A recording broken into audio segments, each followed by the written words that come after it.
মানুষ হতে পারে ধনী, গরিব অথবা মিডিল ক্লাসের, কিন্তু সবগুলো মানুষেরই চাহিদা, আবেগ, অনুভূতি এক।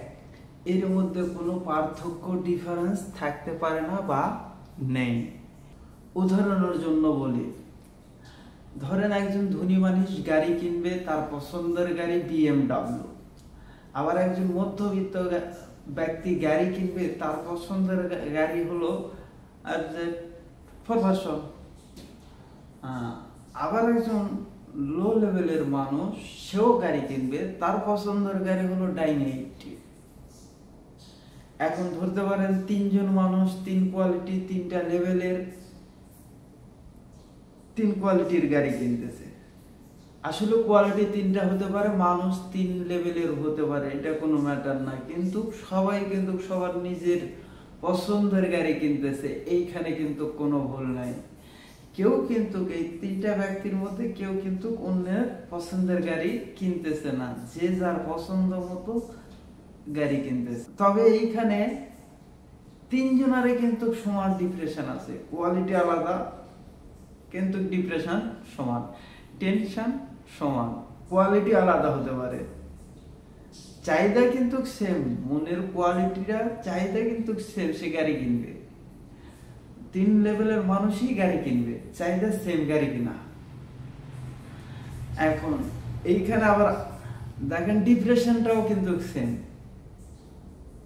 সামাজিক অর্থে আর্থিক যে ব্যাপারটা সেটা কিন্তু তিন রকমের, কিন্তু এই তিনটা সমান যোগান দিতে তিনটা ব্যক্তির কিন্তু সেম ডিপ্রেশনের মধ্যে পড়তে হচ্ছে। এখন ধনী ব্যক্তি সে BMW কিনবে, সে চিন্তা করতেছে এতগুলো টাকা কোথা থেকে আসবে, কোথায় থেকে যোগান দেবো, আর এই গাড়িটা কিনলে সমাজে আমার কতখান থেকে মানে স্ট্যাটাস বাড়বে, আর কতখান থেকে মানুষ আমাকে হেয় প্রতিপন্ন করবে, এইগুলা চিন্তা কিন্তু ওই ধনী ব্যক্তির মধ্যে। ঠিক সেই সেম চিন্তা যে 4B কিনবে তার মাঝেও, যে এই টাকাটা এই গাড়িটা কিনবো, কিন্তু এখানে এর অর্থ কোথা থেকে আসবে, আমার কত টাকা ঋণ করতে হবে, মানুষ আমার কি বলবে, আগামী দিনে আমার কোয়ালিটিটা কি হবে, সবগুলা ডিপ্রেশন। যে লো লেভেলের বাজে যায়, যে ডাইং 80 কিনবে, same quality, same depression, same tension ওই ব্যক্তির ভিতরেও কাজ করতেছে। সুতরাং চাহিদা এক, ডিপ্রেশন এক। যে এইখানে যে লেভেলের যে একটা ভেদাভেদ আছে, এটাই হলো মূলত পার্থক্য। এখানে কিন্তু চাহিদা বা আবেগ অনুভূতির কোনো কথা নাই, আবেগ অনুভূতি সমান, একেবারে সমান।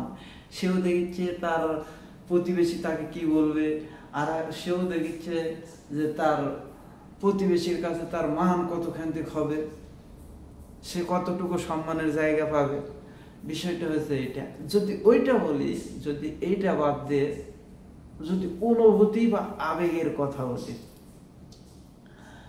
মানে আনন্দ বা কষ্টের একটা বিষয়, সেটা যদি উপস্থাপন করতে যাই, উদাহরণস্বরূপ আমাকে বলতে হচ্ছে, না বললেই না, সেটা হলো ধরেন এই তিনটা লেভেলের মানুষকে নিয়ে বলতে হবে। এই তিনটা লেভেলের মানুষেরই তিনটা সন্তান আছে, সেটা ছেলে হতে পারে বা মেয়ে হতে পারে, একটা বা দুটা করে বাচ্চা আছে, সন্তান আছে। কিন্তু এর মধ্যে এই ধনী ব্যক্তির সন্তানের গার্লফ্রেন্ড বা বয়ফ্রেন্ডের বিয়ে হয়ে গেছে, সে কষ্টের মধ্যে পড়ছে, সে দুঃখের মধ্যে আছে, টেনশনে আছে। এখন সেম কোয়ালিটি যদি ওই মিডিল ক্লাসের মানুষের বাচ্চা, একই কোয়ালিটি, তার প্রেমিক বা প্রেমিকার বিয়ে হয়ে গেছে, সেও কষ্টে আছে, ডিপ্রেশনে আছে। আবার লো লেভেলের বাজেটের মানুষের সন্তানের তার প্রেমিক বা প্রেমিকার বিয়ে হয়ে গেছে, তারও কিন্তু একই অবস্থা।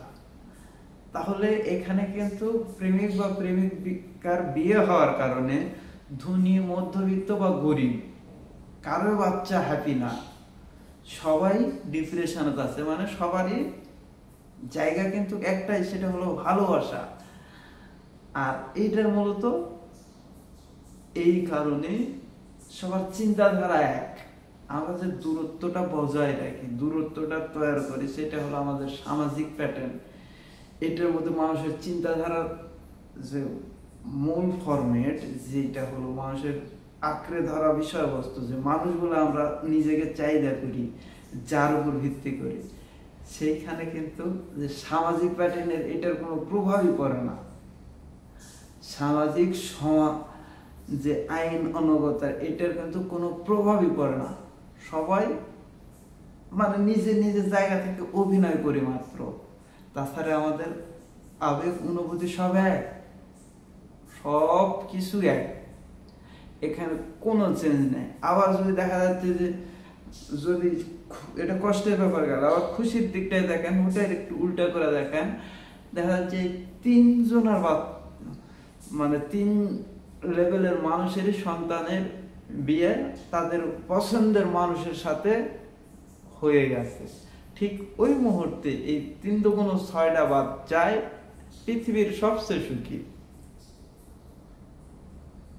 তাহলে এখন হিসাব করেন, আমরা শুধুমাত্র সামাজিকতার মাধ্যমে নিজের লেভেলটাকে বাড়াই কমাই।